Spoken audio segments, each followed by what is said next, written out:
apartheid state structure. And the argument is exactly the same. Whether you agree with it or whether you don't, and two of the jury speaks on the platform, including Walter, talked about two-state solution. I never thought that was viable. It's perfectly possible to talk about a one-state solution without the MC method.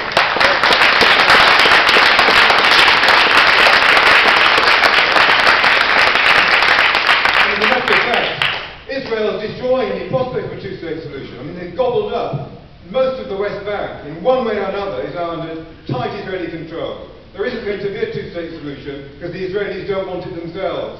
So there has to be a debate about what the alternative is. Let's come back to the question about dismantling the apartheid state, dismantling the apartheid state structure, dismantling the Zionist state structure. Let's have a discussion about that. What would follow from that? Let's stay with the South African model. It's a terribly simple solution. It's not rocket science. It's terribly simple. Let's follow the South African model. Let every Israeli have a vote. Let every Palestinian have a vote, including the refugees. Let then that vote follow serious negotiations between Israelis and Palestinians. Let all the peoples, having dismantled the Zionist state structure, all the peoples in that society, including the refugees, have a right to live on that land. Yep. Let them have a vote, one person, one vote. And let's see the outcome. That would be following the South African model. And quite frankly, I can't see what's wrong with it. Not only can I see there's nothing wrong with it, it's certainly not anti-Semitic, it's perfectly irrational. And as a matter of fact, it's highly likely the Palestinians themselves, because they are being used, the Palestinian leadership is being used on the West Bank by the Israelis to police Israeli interests, and most of them know the Palestinian Authority.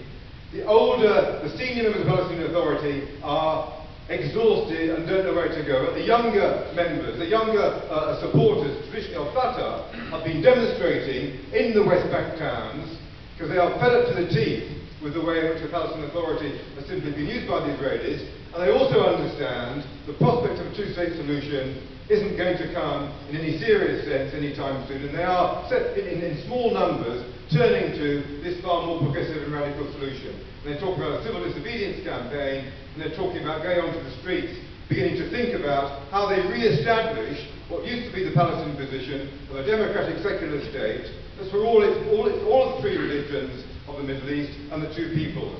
That's a perfectly viable proposition. And I just want to talk very, very briefly about the boycott, disinvestment, sanctions campaign. Because we can't go through this discussion this evening without referring to that campaign. It's a non-violent campaign, so it's got a worldwide basis, it's highly effective. The Israeli cabinet themselves commissioned a paper and recognised this threat. The paper they commissioned recognised the threat that BDS posed. And in fact, it's one of the reasons, also one of the drivers of deliberately cranking up the discussion about anti-Semitism in order to try to discredit this movement. And it's very important just to say, Omar Barghouti, who's one of the principal spokespersons in the West Bank for BDS, has precisely the position that I've just outlined.